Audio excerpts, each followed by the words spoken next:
between 1800 and 1920, the linguistic profile of Eastern Yiddish changed dramatically because of calques from written German. And these were orthographic features and words, but also grammatical features and Eastern Yiddish.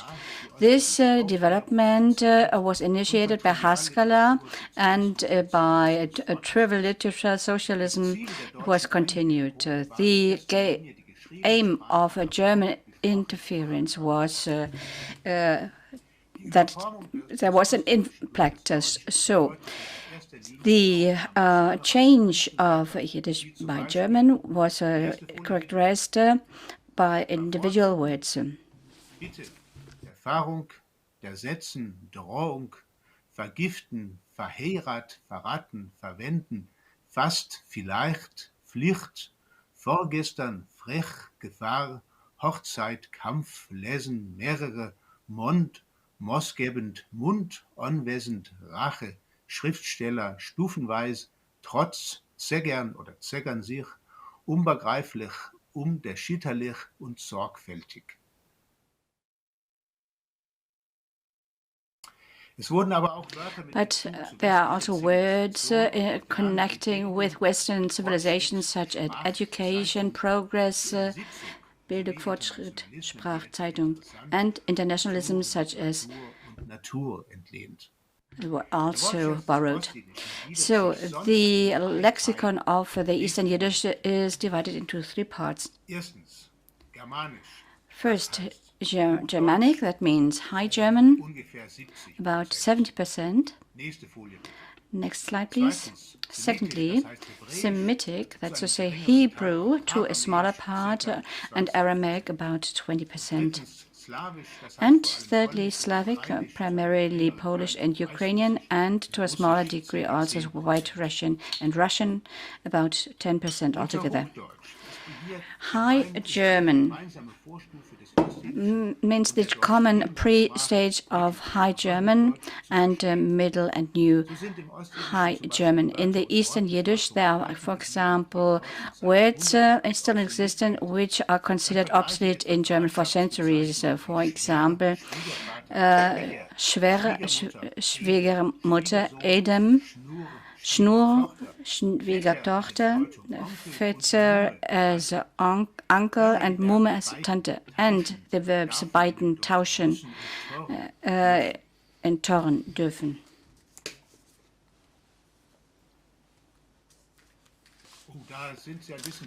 So you went a bit too far with that slide.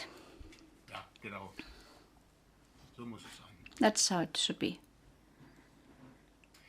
The presence or the visibility of the Semitic component depends on the fact which issue is at stake. The majority of Hebrew and Amharic words refers to rights and habits.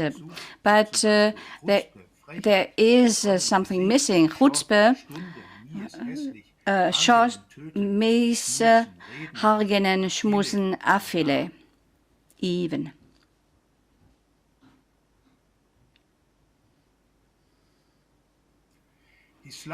The Slavish component of the Eastern Yiddish stems from the century-long contact of Slavic languages, in particular Polish, with Slavism general but not markedly Yiddish things are named. Examples are Demp, Og, Tat, father, Nutne, Horaven, work hard, and Straschen, threat. Today's presentation deals with the fierce debate between 1860 and 2000 about the impact of Eastern Yiddish in German. In the Yiddish language-speaking Daytshmerisch and Daytshmerism are mentioned. These notions are never without any connotation. For example, Mark writes in 1963 about Daytshmerisch. Charakterisieren ein Wort hat schon bis in einer bestimmten Maß eine negative Beziehung zu ihm.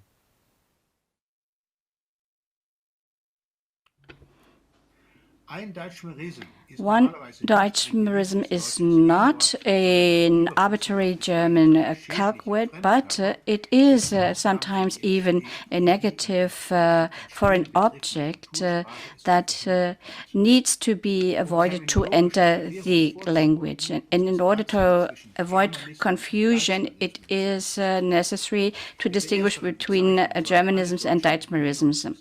So with the first with the Daytshmerism, only the stigmatized elements are called.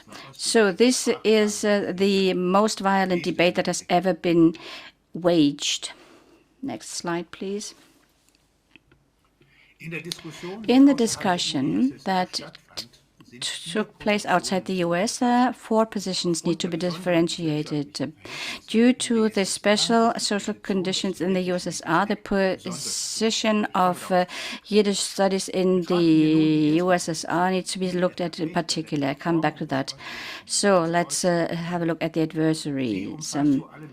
There are mainly the hundreds of thousands or even millions of silent users of Yiddish during the entire period. At first glance, the motives of their positive view are not very clear. Probably it would be a mistake if with Jivlovsky 1920 and Birnbaum 1954, one would assume that the supporters of that were aiming at a complete language shift in German.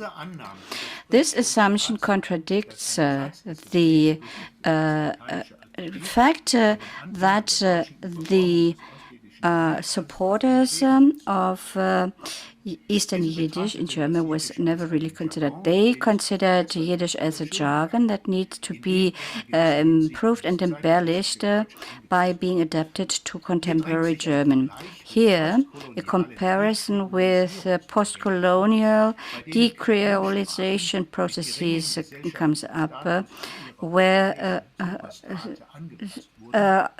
so-called inferior languages were adjusted to superstrata, even though there was not the need to give them up. It is rather the exception than the rule that the supporters of using Deutsch are obvious. Next slide. So the issuer of the German weekly Tolmen Wasser, Alexander Zederbaum, he said in cases of doubt, German should be used as a guide. You are going to get a translation next.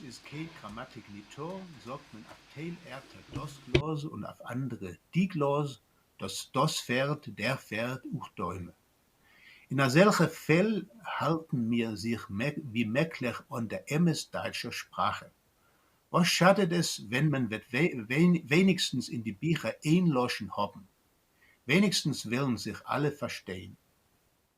Efter ist bei die Zeit gekommen, es soll von unser Jargon etwas erloschen werden. Nächste Folie, bitte. Next slide, please.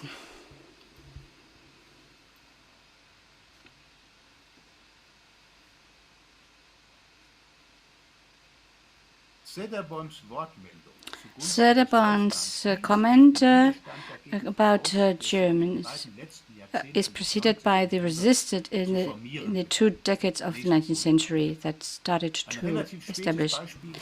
A rather late example of the pleading of the Eastern Yiddish is found in an article published in 1923 by Nathan Sirkin, a Zionist that went to the US. His contribution was part of a dispute with Chetlos, and as a Zionist, believed in the primate of the German, and he believed that the revival could start from Palestine. He preferred Yiddish in a simplified way. Sirkin says, Die Sprache wird sich entwickeln und wird werden genau, willen müssen als Sach nicht richtig gebräuchte altjüdische oder when the language develops and becomes exact, many of the non-properly used Old Yiddish, Hebrew, and wrongly understood words must be replaced by German words. So the opponents of the Eastern Yiddish influencing were subdivided into three groups: moderate adversaries and decided adversaries. The moderate adversaries were the biggest group, and they were against the influences of Eastern Yiddish into the German. So they are pragmatically against calques, and when German calques have filled gaps, they can be allowed, probably in a phonetically adapted form. But if they are only synonyms of existing Yiddish words, and if they would displace them, they get the stigma of Daytshmerism, and they have to be done away with. For the supporters of this faction, it is typical that written Yiddish is considered close to German. Among them, there are the following people: Norek Lutzki, Ludwig Samenhoff, Ber Borokhoff, Shmuel Niger, Mem Olgin, Salman Reisen, Chaim Szydlowski, Ber Schlossberg, Judel Mark, Abraham Aaron Robak, Gilles Rochniborski, and David Katz. Among these people, there is also the world famous writer Sholem Aleichem. Decided adversaries and opponent of influence of German to Eastern Yiddish is that calques can be accepted. They should never be accepted, even if they are useful. The use of what they call Daytshmerisms is extremely hostile. They suggest to replace Daytshmerism and calques by internationalism, Hebrewisms, and others. The most well-known of this group are Yitzhak Meyer-Stilbren, Selig Kamenowicz, Salomo Birnbaum, Max Weinreich, and Chaim Gillinger.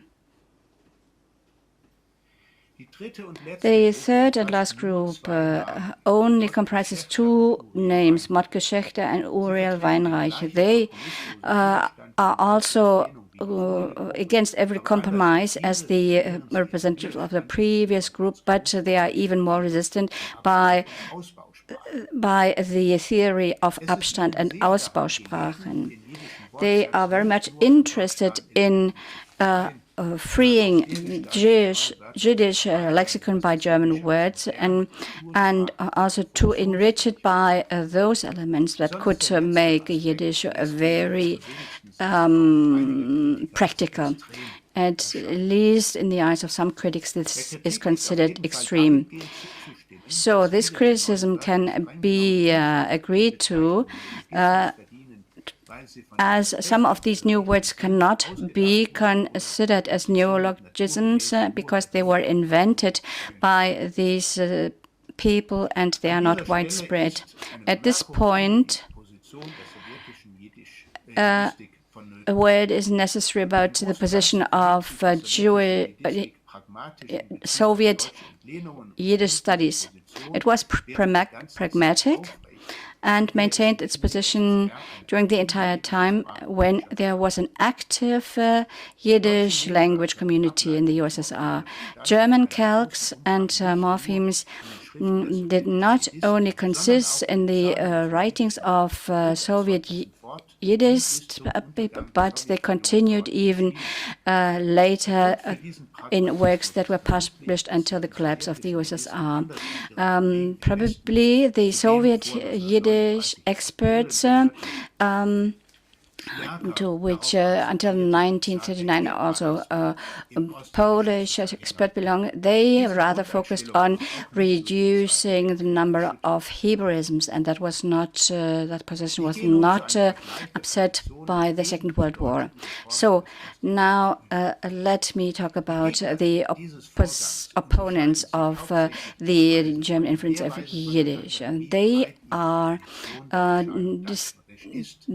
distinguished by the degree to which they are against Daytshmerisms in Yiddish.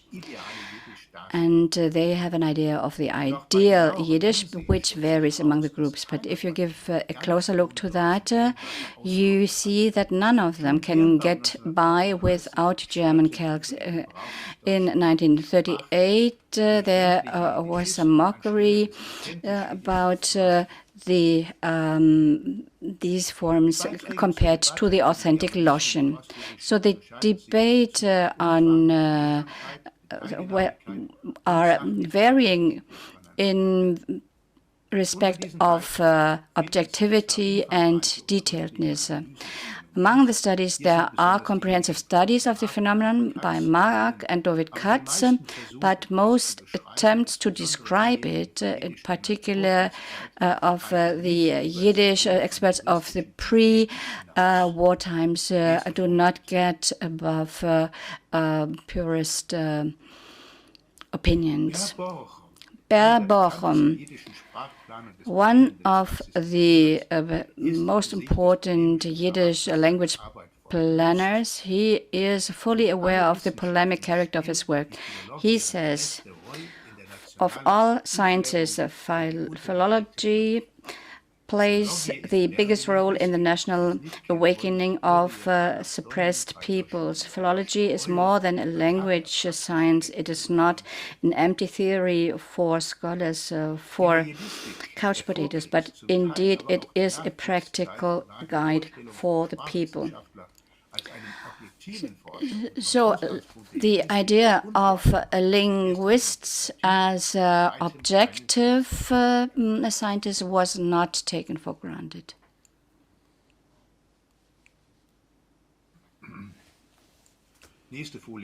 Next slide, please. Max Weinreich's definition of Daytshmerisch as Schattness, as a misproportion, got famous among Yiddish experts. Dem Anstell von Jiddisch, Elementen, was in der Emerson seinen sei nicht kein Jiddisch und nicht kein Deutsch. How appropriate such a metaphor might be in a polemic connection, but for an objective description of the factual description of German and Yiddish, it is of no use. Practically, it could always be taken as a ready-made argument, not in order to discredit all calqued elements.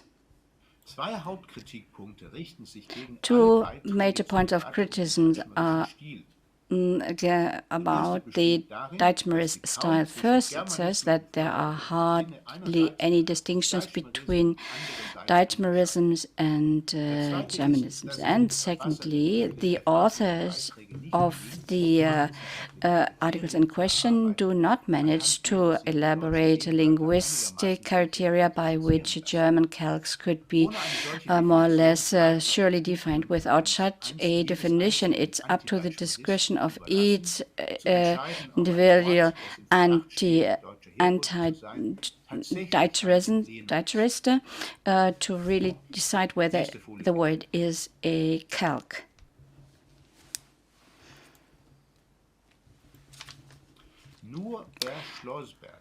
Nur Schlossberg, the rising star of the pre-war Vilna Yiddish studies, who was murdered in Vilna, he says, ich hab gehabt dem Kriterium, wie sie zu erkennen. Der MS ist Tage als kein objektiven Kriterium, wie sie zu erkennen, hab ich nicht gehabt. Grobzegen moest opkleiden wettelijk mijn eigenem Einsehen, wettelijk mijn subjektiven Sprachgefühl. Judenmarks Forderung. Judenmarks demand all morphemes must be Yiddish morphemes. So it is a circular conclusion, but nobody really provides the criteria to keep apart Yiddish and German morphemes.